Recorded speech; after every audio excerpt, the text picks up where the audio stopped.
Hello दोस्तों, अस्सलाम वालेकुम। जुगनू न्यूज़ नेटवर्क में खुश आमदीद। दोस्तों, हुकूमत की जानिब से Pakistan cricket board management committee के चेयरमैन ज़का अशरफ को वर्ल्ड कप 2023 तक तोसीह देने का फैसला कर लिया गया।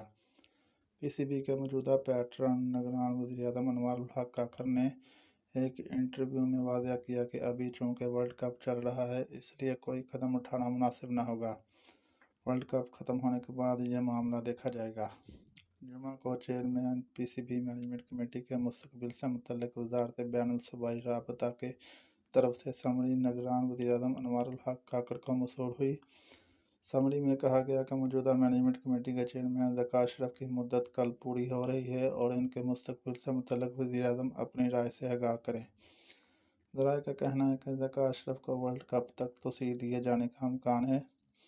क्रिकेट वर्ल्ड कप के बाद हतमी तोसीह या तब्दीली का फैसला होगा। ज़राए के मुताबिक वज़ारत बैनुल सूबाई राब्ते की तोसीह की समरी पर निगरान वज़ीर-ए-आज़म किसी भी वक्त फैसला कर सकते हैं। याद रहे कि ज़का अशरफ की सरबराही में काम करने वाली पीसीबी मैनेजमेंट कमेटी की मुद्दत 4 नवंबर को पूरी हो रही है, जिसकी वजह से मैनेजमेंट कमेटी और चेयरमैन की तब्दीली की क़यास-आराइयाँ जारी हैं। ताहम अब वज़ीर-ए-आज़म के इस बयान के बाद यह मामला ठप गया है। ज़का अशरफ मैनेजमेंट कमेटी की मुद्दत में तोसीह के हवाले से अभी बाकायदा नोटिफिकेशन जारी होना बाकी है।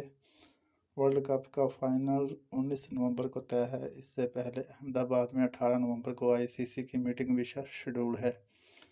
वाज़ेह रहे कि एक रोज़ कबल निगरान वज़ीर-ए-आज़म अनवर उल हक काकर ने साबिक़ क्रिकेटर शाहिद खान अफरीदी से अहम मुलाकात की थी। मुख्तलिफ ज़राए से सामने आने वाली खबरों में दावा किया जा रहा है कि वज़ीर-ए-आज़म ने शाहिद अफरीदी को पीसीबी में अहम ओहदा देने की पेशकश की है, जिस पर साबिक़ कप्तान ने सोचने के लिए मोहलत मांगी है। दोस्तों, इसके साथ वीडियो का एंड हुआ। वीडियो अच्छी लगी हो तो लाइक और चैनल को सब्सक्राइब लाजमी करें ताकि मज़ीद आने वाली वीडियो आपको बर वक्त मौसूल होती रहे। शुक्रिया। अल्लाह हाफ़िज़।